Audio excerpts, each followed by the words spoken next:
Just in the last week, the Supreme Court has made a number of high-profile rulings on major issues affecting American citizens.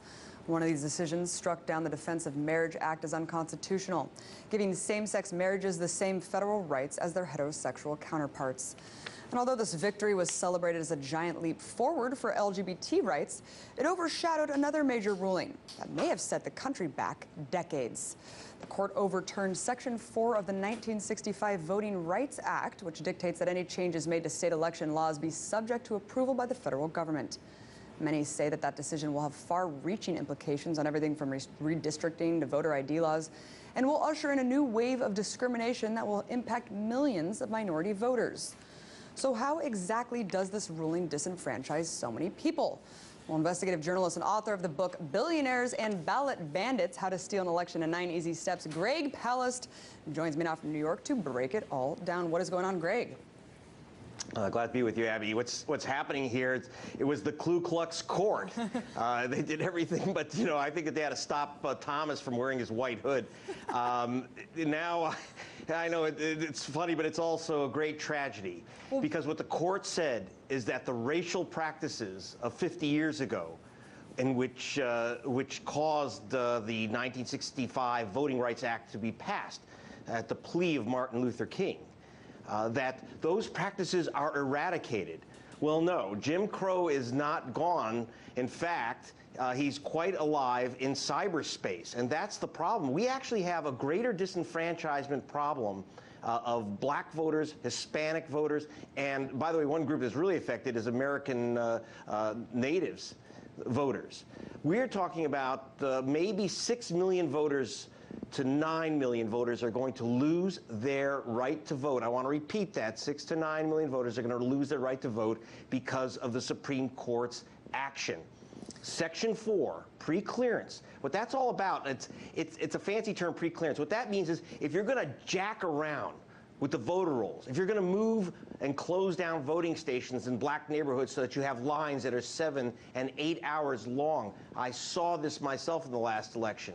If you're going to have these racist tactics, then you're going to have to ask the Justice Department first if you can do this, pull this stunt.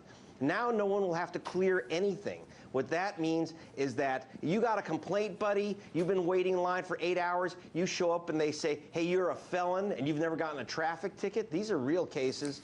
And well, Greg, I wanted to jump in there. I mean, we hear the argument all the time that, go to the voting booth, present an ID, what's wrong with that? I mean, really, is there any evidence at all that voter fraud is happening? Voter fraud, not election fraud. Okay, yeah, the great fraudulent voters. Where are they? Well, let's put it this way. In one of the states that's going to be let off the hook on pre-clearance is Florida. The governor said that there were 180,000 illegal aliens on the voter rolls. That somehow over 100,000 people swam from Mexico, showed up in Florida and registered to vote. They're giving their name and address, so they're ready to be deported just to vote. So the Section 4 stopped the state of Florida from removing 180,000 voters, almost all of them Hispanic and African-American voters, and they stopped them this time. And they said, you have to prove that there actually are some illegal alien voters. And they found 2. They found one, a Republican from Austria, and the other was an American soldier in Iraq. He hadn't received his citizenship papers yet. Come on, Greg, we need to worry about these 2 people. We need to start changing laws to really, so these 2 people can't vote anymore. I mean, let's talk about the lobbying forces, because really, I know that there are some Supreme Court justices who have some sketchy connections, some collusion with ALEC. What are the main lobbying forces pushing through these laws? There are 2 main lobbying forces. First, maybe you've heard of the Koch brothers. They have a group called Americans for Prosperity. The real danger is not, and of course it's their prosperity that they're pushing America towards. The main thing is that they've spent about $100 million on a database called Themis. It's like something out of Dr. Strangelove or Dr. No. The Themis machine. This is how they come up with names of people who are supposedly illegal aliens, who are supposedly felons. It's tricks that Catherine Harris pulled in 1980 to steal the election for the Bushes. It's not only not changed, they've spread out the Catherine Harris Act to 50 states. So the Koch brothers have a Themis machine. Karl Rove and a bunch of other billionaires. By the way, the third Koch brother, named Bill Koch, has given $1 million to create what ultimately became the $100 million data trust database. Again, these are private databases that know whether you've downloaded porn in the last 2 hours, Abby. So if you think the NSA spying scandal is something, what about the Koch brothers spying scandal? They're allowed to do this, whereas it's prohibited to our government. Disturbing to say They the use least. this to clean the lists. And this is the problem.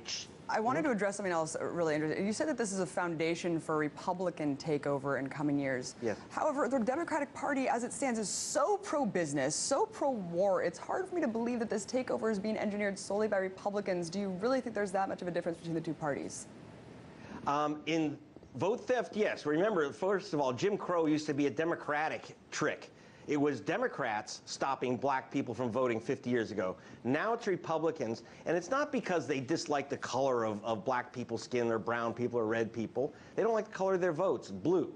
Now, is it only Republicans who are stealing votes? Not a chance. In fact, that is why the Republicans are getting away with it, because there are people who use these voter suppression tactics all over. There was a state senator in Illinois, for example, named Barack Obama, whose career began when he challenged the right to vote and the signatures of black people in one of the poorest districts on the south side of Chicago, had his opponent removed so that he ran unopposed not because he was elected, but because he used a really smelly racial trick to remove his opponent from the ballot.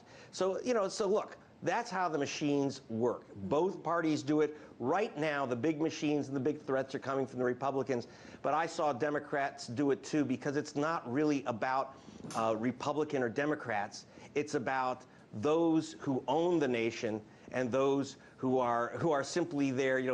It's about the landlords and the people who are just living here at their grace. And so, for meanwhile, example, millions of people's votes being thrown under the bus under the guise of really social change and social movements. I mean, Greg, you've written extensively about election fraud, which is happening more and more. It's cost this country 2 elections so far, which you've written extensively about, 2000, 2004. So, Greg, why is it that we hear so much about voter fraud, but barely anything about election fraud? Isn't that a more serious issue? Well, yeah. I mean, in fact, I should tell you that that the Elections Assistance Commission did a study and found out that in an average year there are six out of 100 million voters, 6 voters who commit voter fraud. That is, vote using someone else's name or vote a dead person or are an illegal alien. 6 out of 100 million voters. Then we have laws that have knocked out 6 to 9 million voters in each election. And again, while it happens to be mostly Democratic voters that are affected, mostly voters of color, the real issue, when I've done the statistical analysis, is that it's poor voters. For example, in New Mexico, you had poor white voters and you had Native American voters whose ballots were thrown out by Democrats because Democrats were trying to push through a new uranium mine on native land. So they couldn't let the natives vote on that. What they did was they give them something called provisional ballots. They said, oh, your name's not on the voter rolls, or you're not really a citizen. They tell this to Native Americans who've been citizens before there was America. You're not a citizen. You're going to get a provisional ballot. And then they threw out all their ballots because they said they didn't put them in the right envelopes, because they gave them the wrong envelopes. And that was done by Democratic Party officials. So the game is bipartisan, and it's always them against us.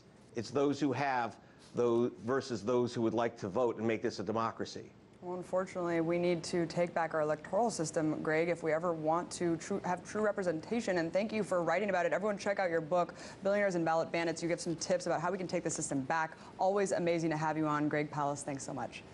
Thanks, Abby.